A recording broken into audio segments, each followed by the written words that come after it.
All right, guys, with your Chatelier slides out, let's talk about what we've done this unit. When I introduced our first lecture, we looked at general equilibrium, how it works, and how to calculate K, the constant that governs it. Then we said, well, what happens when we have equilibrium, but we don't know the concentrations of the items, of the substances? Well, we learned to use a Rice table in order to find the missing values. And finally, today, my question will be, all right, well, what if we're at equilibrium and something comes and throws it off? What will the reaction do to try to go back to equilibrium? Come here.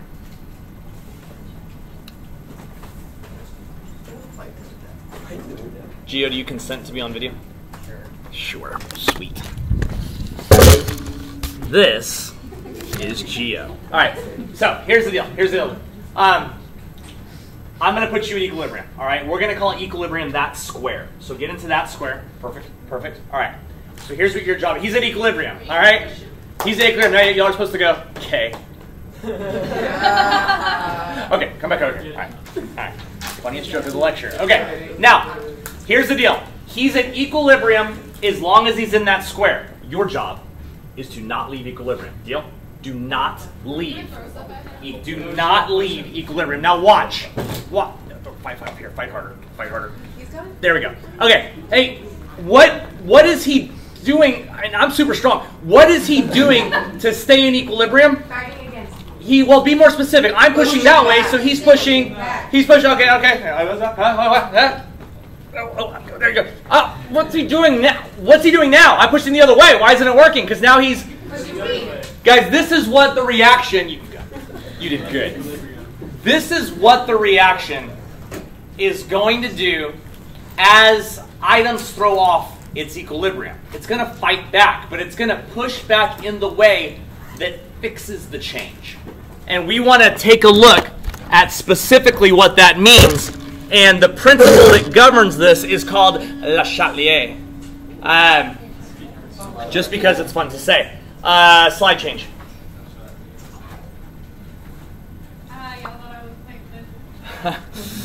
But she wasn't. So, Le Chatelier's principle states that a reaction at equilibrium, once disturbed, will take whatever action it needs to get back to equilibrium. Now, there are three ways that equilibrium can change, so there's three different ideas I need you to have in your mind to analyze what will happen if one of these three things changes for the equilibrium to get back on track. The three items are a change in concentration of the reactants and products, or a change in the volume of the system, the amount of space that the substances are existing in, or altering temperature, because we already learned that changing temperature alters K. Really bad glare again. There it goes. Anyway, so let's just take a look at these one at a time so I can show you how the Chatelier works. So we'll start with the first one, changing concentration. Now, this one's real simple. Just keep in mind that wherever the change is happening, we're trying to counteract that change. So, if you look at that reaction, you can see that it's attempting to be at equilibrium. All right, you got the arrow there to show it. And it says, well, which direction do you think it'll shift? All right, which direction, left or right, or you could say reactants or products, would be more favored if we were to add A2? If we were to dump more of A2 in there, what could the reaction do to try to undo that change? Shift to the products. He's right. If I dump in more reactant, it's going to try to make more products. Because if it does that, it's going to get rid of that extra reactant that's been added. Okay, well, if that's true, what would happen? Which direction would it shift if you added more AB? It would shift towards the left in this example, because if you're dumping in more product, and it's like, oh my gosh, we have a lot of product, I want to get rid of the product. All right, well then we need to go this way. And then the product will start getting converted out of that extra stuff that you've created. Now, realize as I'm saying left and right that is not literal, all right, because this would be happening like in a beaker, all right? So it's not like the beaker's like scooting itself to the right of the table or something stupid, all right?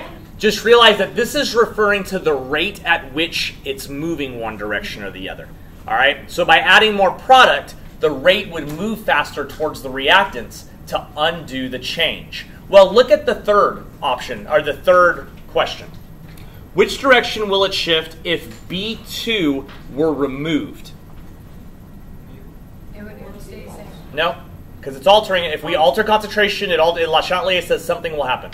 Which direction? Right. To the left, all right? In this case, we're removing some of the B2. So what does the reaction want to do? It wants to put it back. We need to replace it. Therefore, let's shift towards the B2 to make up for what was removed. Now, when I say removed, though, your chemistry mind, hopefully at least one of you out there thought, isn't removing part of it difficult? Like adding it's easy. Yeah. But can you reach into a beaker and pull out some ion? No. All right. So I want to explain number 3 a little more specifically on the chemistry behind finding a way to remove some of that reactant. I'm just going to replace A and B with some made-up compounds. Like, let's say that one of them is silver ion, and let's say that the other one is hydroxide ion. Those are those two substances that are in the reaction. All right, and they're at equilibrium, whatever. So my example was, well, what if you remove one of those? So how do you get the Ag plus to just flat out be removed from the equilibrium? Well, here's what you could do. You would do it by adding something different. What would happen if I added chlorine ion to the solution? If I dumped in some chlorine ion, what is the chlorine ion going to be attracted to? No, The silver. It's going to be attracted to the silver based on charge. And if that attraction happens and they were to react, what do you know about that compound, silver chloride? What do you know about that compound in solution? They're about to impress you. Watch. It's what? It's insoluble. It's a solid. So if I dump in chlorine ion and it reacts with the silver to produce a precipitate, now we have removed the Ag+. The Ag+ goes down like we did in the example there, and then the shift equilibrium would shift left. Doesn't change the Le Chatelier, I want you to know. I just want you to see the chemistry behind the idea. That's concentration. Slide change. That's what you did. Yeah, see, I did that earlier, and you were texting boyfriend. It's always your mom. You're such liars. I had to tell her to pay for Just because you named your boyfriend mom in your phone doesn't mean I'm going to fall for it. Okay. All right, my next way to alter equilibrium is to change the volume. Now, for this, we have to think a little bit deeper to understand how this is going to happen. Pressure is not necessarily directly shown in the reaction, all right? But pressure is connected to another characteristic that is shown. If you remember back to last year when we did gas laws, you learned Boyle's law. Do you remember when I shot a potato across the room? What?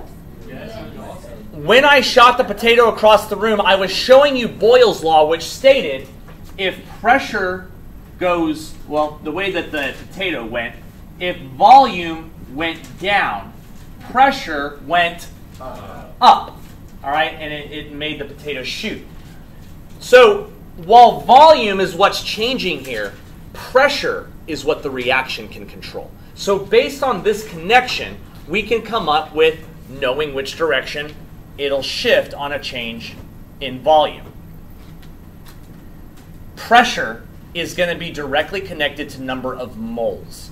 Luckily, while we were converting Kc and Kp, you've already been practicing counting moles in a reaction. It's just adding up the coefficients, right? That's how you found change in N. So with that in mind, I want to conclude whichever side of the reaction has more total moles is the same side of the reaction that has more pressure. Because the more moles you have, the more things you have bumping up against the side of whatever container they're in. So more moles equals more pressure. We went over that in gas laws too. So with that in mind, let's think through this now. Which direction will it shift if the volume were increased? So I'm just going to change my arrows here. The question is, if you increase the volume, which direction will the reaction go? Well, what will that do to the pressure? It's going to make the pressure go down. So Le Chatelier says, well, we need to undo that. We don't want if the pressure goes down, we want to make the pressure go back up, which means we want to favor whichever side of the reaction has more or less moles. More, because that's where the pressure is. So look at the reaction. How many total moles are on the reactant side? 1. Coefficients only that we're looking at. How many total moles are on the product side? So this is 1 mole yielding 2 moles, all right, essentially. So what I'm saying is, if I want to make the pressure go back up, I want to go towards the side with the more moles. So which side are we going to shift? Right. To the right. The answer to that first question is, it will shift to the right, or towards the products.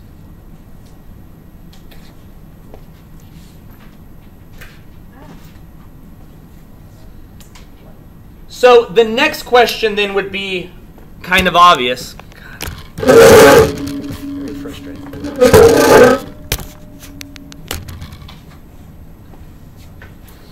Where it flips the arrows. All right. I mean, rather it says, which direction will it shift if volume is decreased? Well, if volume is decreased, that means pressure is going to go up. I want to undo pressure going up. Therefore, we want to favor the side that has less pressure, the side with less moles. And in this case, it would shift left towards the side with 1 mole instead of the side with 2, which it looks like you can't see at home, but I promise, hey, look at that. There it shows up. I'm just going to hold it like this from now on. So anyway.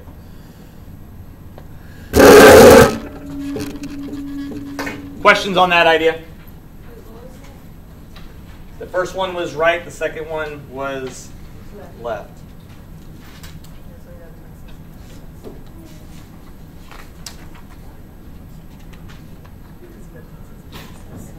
All right. And finally, temperature was the third thing that we can alter. Now, endothermic and exothermic is a big deal here. Guys, when it just shows you which side the heat's on, this is very easy because the idea is the same. If the heat is on the reactant side and heat is added, then you're wanting to get rid of heat, so it would go away from the heat. But a lot of times these problems will be less straightforward. So there's a couple things you need to know. All right. Sometimes it will tell you where the heat lives. All right. That means that the example I'm showing you on this slide is the easiest type of example, but it happens. Or they might just tell you that it's endothermic. What does the word endothermic mean? Look at the first bullet on my slide. Which side is the heat on if it's endothermic? Reactant. It's on the reactant side. Therefore, the reaction that it's showing you is an endothermic reaction. But if it gives you a reaction and says this reaction is exothermic, then the heat is a product. And that's where it lives, and that's how you'll judge the Le Chatelier. But the even more difficult one, and you'll know this really well in January if you don't already know it because we have a whole unit dedicated to thermochemistry. But I need you to know that if the change in heat is negative, that is always going to equal an exothermic, and that if the change in heat is positive, that's going to be an endothermic. All right? Because based off the values that they might give you for the change in heat, it might just assume that you know, okay, well, if it says negative 600, that means it's exothermic. And if it's exothermic, that means heat is a product. And then if heat is a product, you can answer the shift. Exothermic always makes heat a product and always makes the change in H a negative value. And then Yes.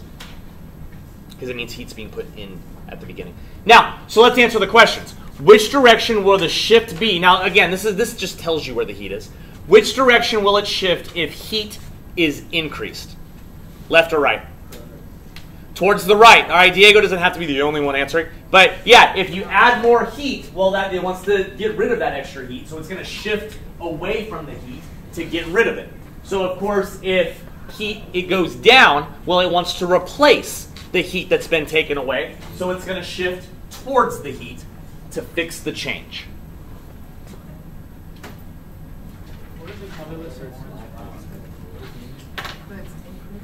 Just showing the reaction. Those are the 3 ways to analyze Le Chatelier in a qualitative way. You practice.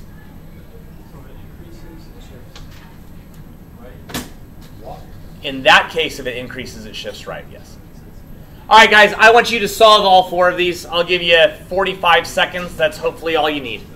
We're going to draw some cards.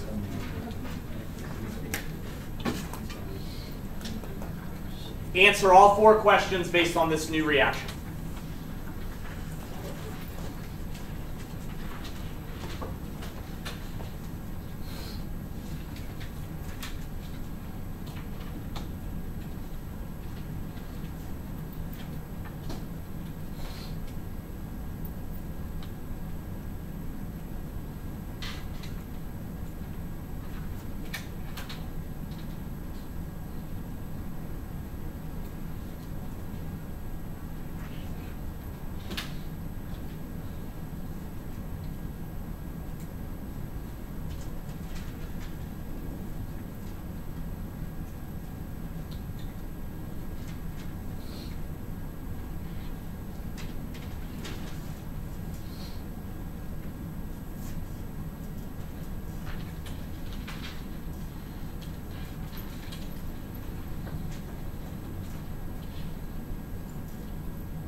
Can we draw some cards?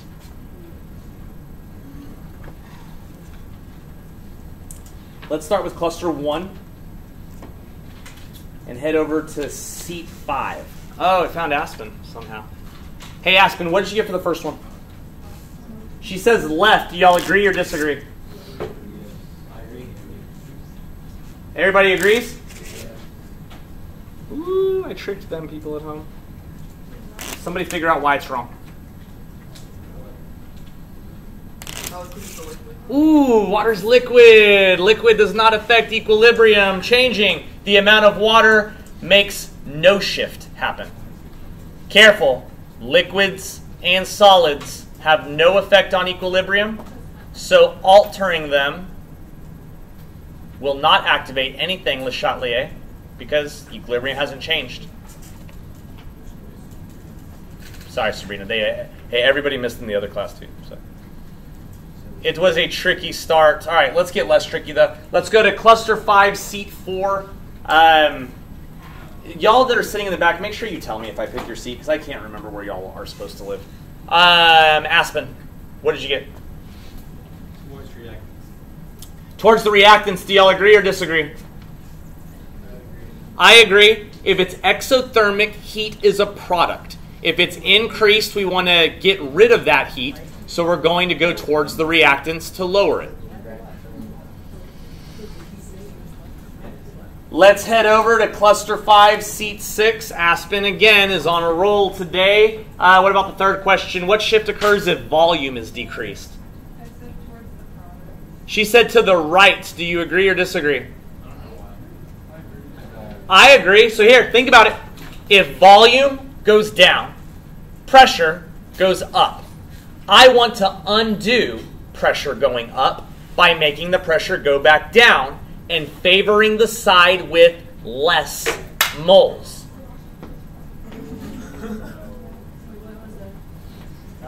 My life. So we want to go towards the side with less moles. Hey, how many moles do you see on the reactant side? There is 5. This is not a trick question, guys. How many moles on the reactant side? 5. How many moles on the product side? 2. 2. Because we don't count liquids. Water is So liquids just stupid. It is. I would love to. A world without water makes me happy. water. Don't. You know what? I do need to edit that one up. That could be isolated and terrible. I didn't say anything. I said that H2O is good for you.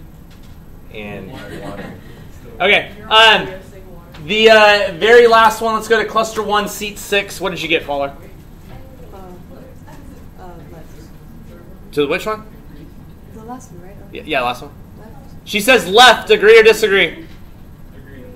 I agree, right? Because you're decreasing the reactant. You want to undo that by getting there to be more of it. So increase to the left. Are there questions on how to do this? Wait, the last one to the left? The last one is to the left because it's decreasing a reactant. If you have less of it, you want to replenish it by going towards it to make it go back up.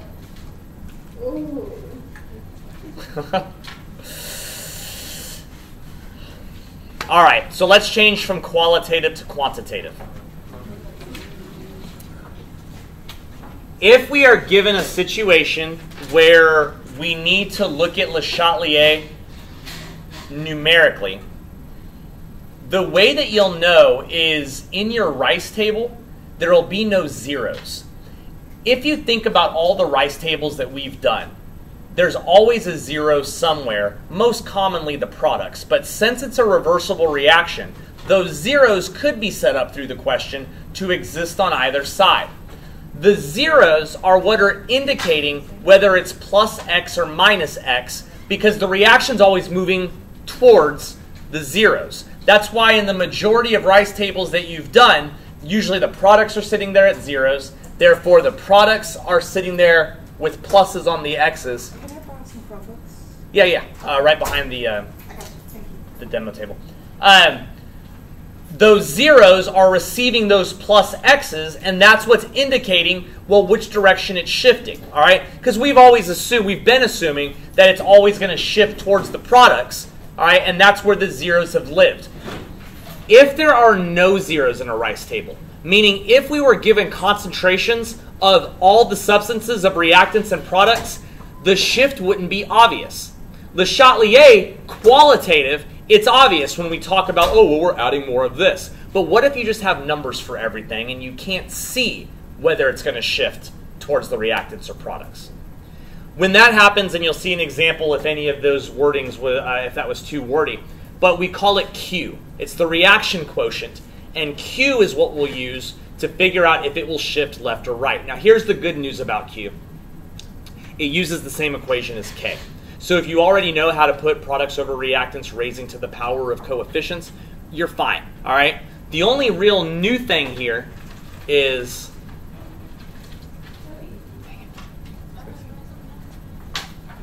this idea here. Guys, you want to just know this. Problems that involve Q are going to feel exactly like problems that involve K, but you're going to be asked to draw a conclusion afterwards. And here's your conclusions, all right?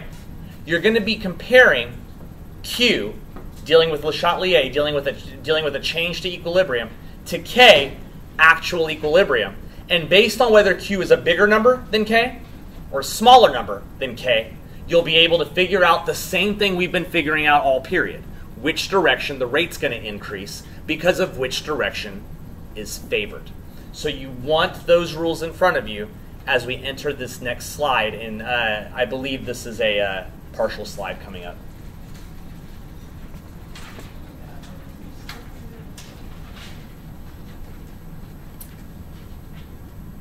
So you can go all the way down to where it's giving you a first section of concentrations. There you go. Yep.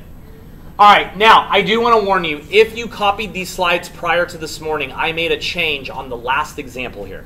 I sent out a thing on Schoology this morning saying, oh, this slide's different now. It was my bad. From my handwritten notes, I didn't build the slide correctly. But anyways, so I'm sorry. I do want to point out something here that might be new to some of you. Do any of y'all see something weird in the reaction? There's a fractional coefficient. Guys, fractional coefficients are okay in chemistry. It doesn't mean that we're splitting an atom, all right? Remember, the mole counts are really just a way for us to count the amount of element you have, and they're directly related to mass. So while you can't really split an atom in half to have half a mole of an element, you can have half a gram of an element, which is really what the whole point of figuring this out is the law of conservation of mass. All right, so with that in mind, there's no reason to let a fractional coefficient freak you out in any way, because you can type it into the calculator with as other numbers, the same as usual. How do you put a half into the calculator? 0.5. So nothing changes in terms of anything that we're doing for equilibrium. Now, the first example is not Le Chatelier, because there's zeros there, just like we've been doing. You see how both of the products are zeros? So right away, I know that the first example, the only one showing, all right, is going to be minus plus plus, all right, because that's what it's been the whole time, all right? Nothing new there. The zeros have always been the ones that get the pluses beneath them, associated with an X and blah, blah, blah, blah, all right? But let's look at the next example. Yep, slide down. There you go. Suddenly, we have values for everything, which means there will be no zeros in a rice table if we had to do one. Now, we don't actually have to do one here. Do you see how it gives us K up there? So what we can do, since we have an initial concentration for everything, is instead find Q. But Q is the exact same as finding K, which makes this look very familiar. In order to find Q, I'm going to take the products, which is going to be, I'm going to write my unsubstituted equation first, which is going to be NO and then Br2 to the half over my reactants, which is NOBr. Hopefully some of you scanned your eyes across the states of matter to make sure that nothing funky is happening, but they're all gaseous. So there's my unsubstituted, all right? So now let's substitute. Q equals, my concentration of the NO is, actually they're all 0.1 molar, right? So that's easy.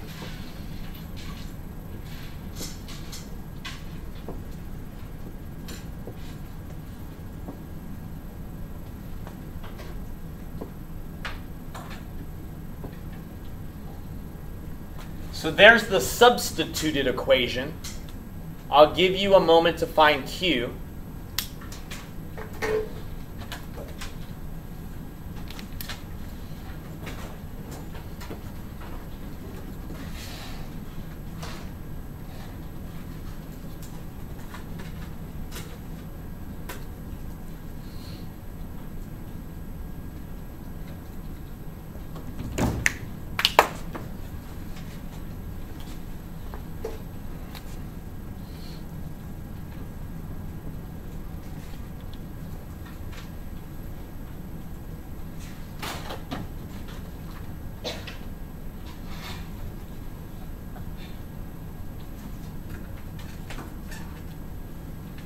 Anybody like to shout out an answer for me?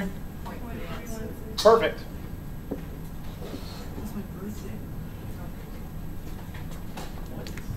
Are we okay with 0.316? Now, remember, what we're looking for here is not necessarily the value for Q. We're looking for the direction of the shift. So looking back on the notes that was on the slide before this, I want you to compare my value of Q to the given value of K. And the same as we've been doing for the last 30 minutes, which direction is going to be favored? To the left. Q is larger than K. And it says if Q is bigger than K, the reactants are favored. So it's the same conclusion that we were drawing earlier. It's just this time it wasn't being as specific on what was being added and changed. We just used numbers to figure it out. It'll shift left. The notes on the prior slide explain that if you compare a Q value to a K value for the same equation, that based on which one is larger indicates which direction it shifts. In this case, Q is larger than K. Your notes say it shifts left.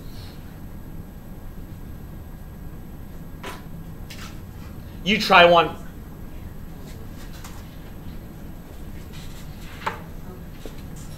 Remember, I don't want to necessarily know Q's value. I want to know which direction will it shift. Because you're comparing it to K, which is, you see the K written up there, 0.079. Yes, yeah, in this case, it has to. I mean, it could be, the problem could be more convoluted. But guys, notice, I think a couple of y'all aren't seeing this. There's K. That's the number they're comparing it to. Unless it's a more convoluted problem, but most commonly, yes.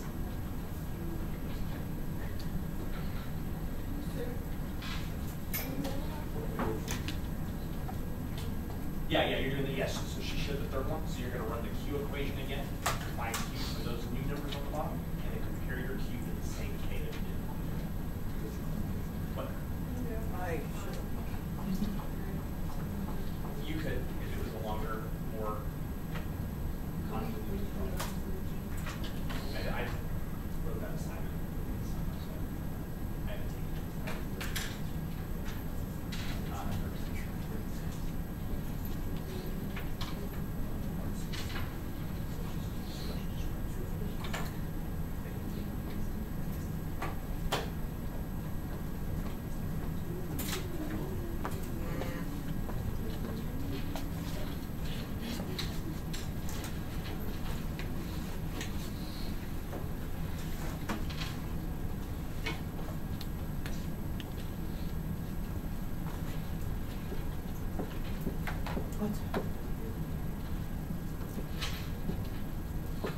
We'll draw the card in a moment.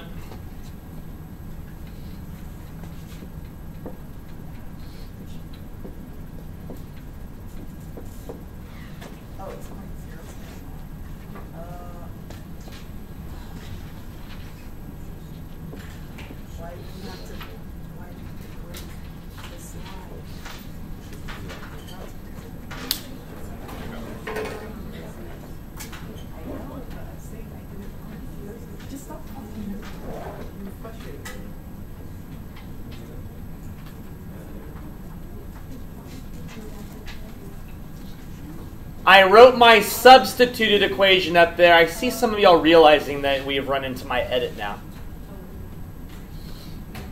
It's a minor edit. I just missed the zero. I missed the zero on that number. It's not 0.5, it's 0.05 or the problem. Doesn't do what I want it to do. Let's go talk to cluster 6. There's nobody, like no one normally lives there anyway, right? Yeah, but Michelle, you're in cluster 3, right? Okay, well, it would have been 6-3, but anyways, Aspen, where are you? Hey, Aspen, what'd you get? I think I got the wrong answer. Sweet, share the wrong answer with us. 666.125. Wait, which problem did you work? Wait, you ended up with 666? Did you work the problem on the next slide in your notes? 6. You did. You had to have. That's the answer to the next question. Anyway, would someone like to shout out their answer? It's the same, guys. Q here is the same as the given K there. So which direction does Le Chatelier say it'll shift? It's already at equilibrium if K equals Q.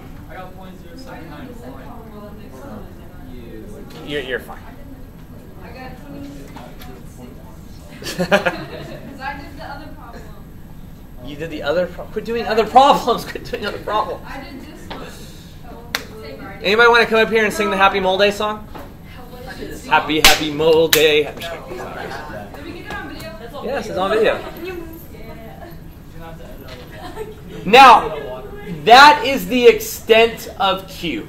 All right? The very last thing I want to show you, just because the unit's about to end, doesn't have to do with Le Chatelier. I just want to do one problem that's got a solid in a funky place. So here comes our last problems of the unit. Can I erase? All right, I'm going to have to just work through these because of time. So ask questions as you need to. But let's take a look. Again, this is not a Le Chatelier problem. What I see here is I've got a reaction, I've got a K, and it wants to know equilibrium information. So I'm going to immediately jump straight to a Rice table. Go ahead and work with me and just ask questions if you need to. All right? So I'm going to fill in my reaction of NH4HS.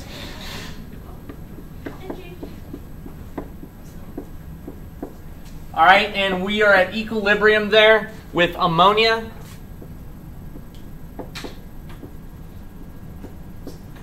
And hydrogen sulfide. All right. So I'm just going through my normal Rice stuff. Now, do you see the issue here? All right. So when this happens, all right, I think I mentioned during lecture that we're just going to put an X. This is what I mean by that. All right. None of the Rice table can apply to a solid or a liquid, so it's just completely ignored, and then we'll move on with our life.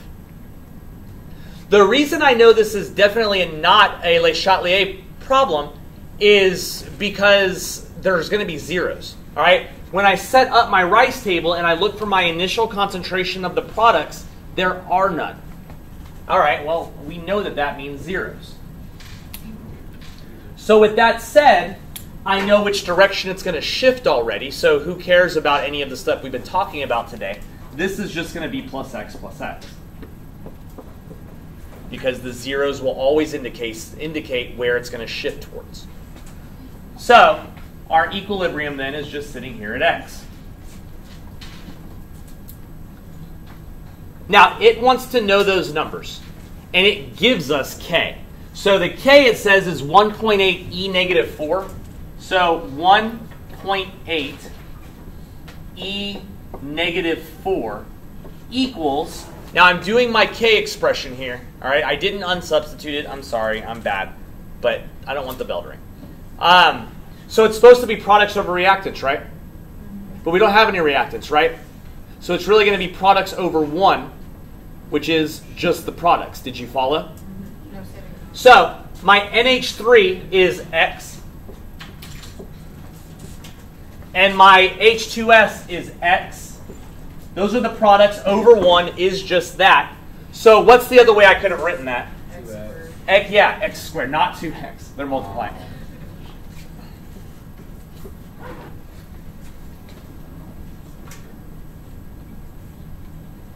Do you know how to do that algebraically? What?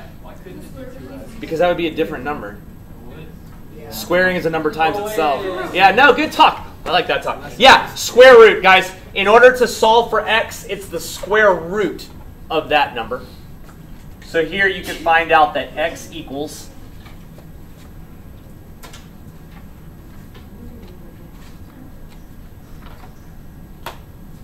I get 0.013. Do you agree? Can I get an amen? Can I get a mole day in the room? Mole day. Now, question A asked for those values. All right, so there they are. So we're done. We answered it. That it would be molarity. It would be a concentration. All right, but we found those. Now, question B, which I am going to get cut off, but I'm going to do that thing where I keep teaching through the bell. You're welcome to stay, or you can watch it, the end of it on the video. But part B says, well, what if right here, instead of only adding x, it also adds 0.02 plus 0.02 to it? All right? Which should end up being 0.02 plus x.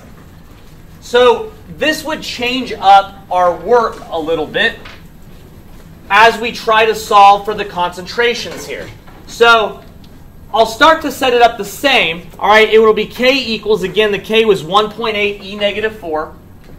1.8 E negative 4 is going to equal, well, we still don't have the reactant, so it's just this and this. So it's going to be 0.02 plus X is one of them, times X. And some of you can see what this is going to begin to form. If I simplify it, we'll distribute and we'll end up with 0.02x plus x squared. And now suddenly to find x, I am set up quadratically. All right, well, we know that when we get in this kind of situation with the square and the x and everything, that we need it to be a 0 equals equation.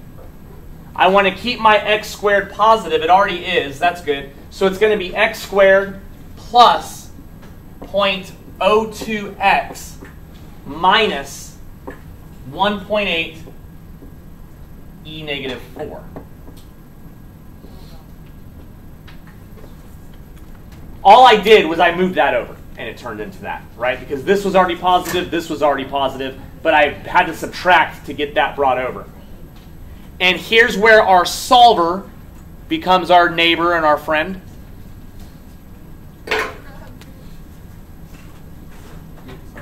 All right, so go to your solver, make it 0 equals. After you hit enter, you'll have to put in a guess, an estimate, I choose 2. And then it's going to spit out an answer. Bing.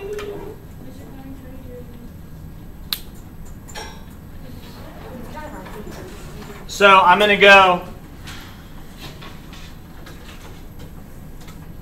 sorry. All right, so order of buttons, all right, is going to be the math button. Find solver as probably the bottom option or near the bottom. It should set up as 0 equals. And then I'm going to hit the variable, which is up there by my alpha. It'll give me an x. Followed by the squared button over there near the left. All right, what does it equal? Come on, buddy. Plus 0.02x. For those of y'all that really want the answer is 0.0067. Minus, and then 1.8 e negative 4. All right, then it brings me up the screen where I have to estimate. Are you there? 0.0067. Okay, I got it. You got it?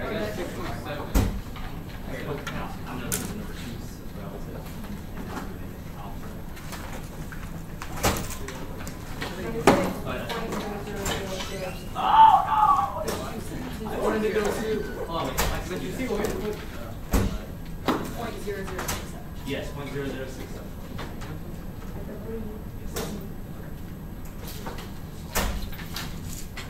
If your thing ever gives you this message right there, go to it. Yeah, no, absolutely. Let's see what we can. I'm hungry as hell. Oh my God. Oh, minus. God. Put plus. So we can shoot flat. Oh, that's... Yeah. Cummings, question. Hang on, let me finish the video. Sorry everybody. So 0.0067. Now, the 0.0067 is the value of x. Keep in mind that in the problem, we were looking for the concentration of both of these. So yeah, 0.0067 is the molarity of him, but the molarity of him in this second example only is 0.02 plus 0.0067, which is 0.0267. And Aspen loves you. Hey, what?